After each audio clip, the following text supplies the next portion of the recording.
most important one of these is being able to see. But I'm not talking about seeing with your eyes. Everybody blink your eyes, blink your eyes, blink your eyes. I'm actually not talking about seeing with your eyes.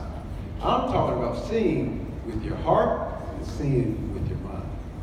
Being able to visualize. Does that make sense? Everybody say visualize. Visualize. So the special word that we're going to learn about today is vision. Everybody say vision. Vision. Having a vision for your life. Having a vision for what you want to accomplish. Having a vision for when you grow up and you change the world. Having a vision. I heard that you guys like Stephen Covey. Is that right? You guys like Stephen Covey? You guys know the seven habits of a leader? You know? Can you name one? Synergize, that's one, yep. Be proactive, that's two. Say it again. Begin with the end in mind. Begin with the end in mind. We're going to come back to that. What's another one? Sharpen the saw. Yeah, you got to sharpen the saw. You got to sharpen the saw. That's right. Yes, ma'am. Put first things first. Yep. I think there's one more. Oh, we already said synergize. We already said begin with the end in mind. Think, win. There you go. So, when I talk about using vision, when I say to see your success, to visualize your success, to have a vision for your future, which one of those am I talking about?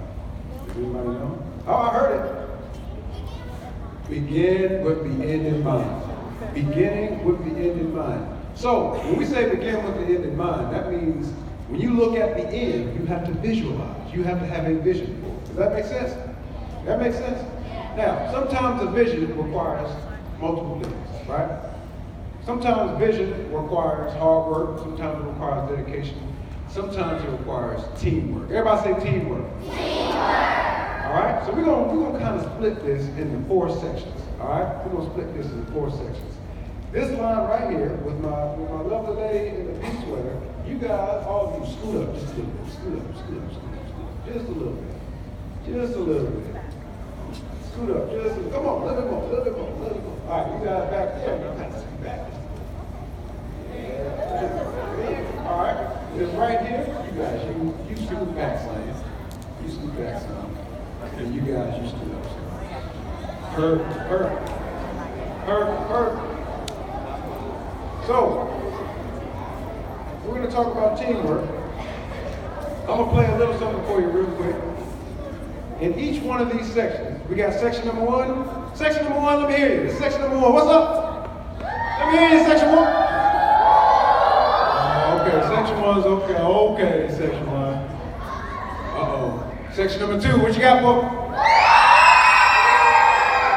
Woo, section number 2, that's all right. Okay. Section number 3, what's up?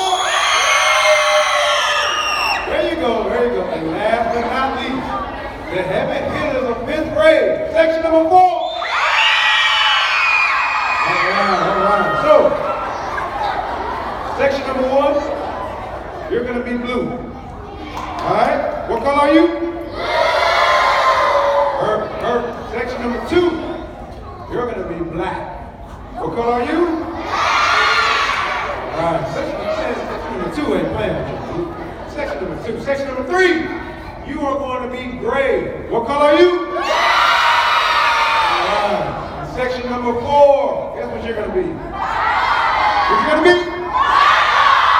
Purple. That's right. All right. So we got what color? We got what color? We got what color? All right. So I'm going to play something. And I want you to raise your hand when you see your color being played. Now, to make this song happen, it takes teamwork. All 4 have to work together. It won't sound the same unless all 4 work together. So it takes teamwork. It takes working in unison. Does that make sense? It takes synergizing. Does that make sense? So we're going to play all 4 of these together. And when you see your mallet go, you raise your hand.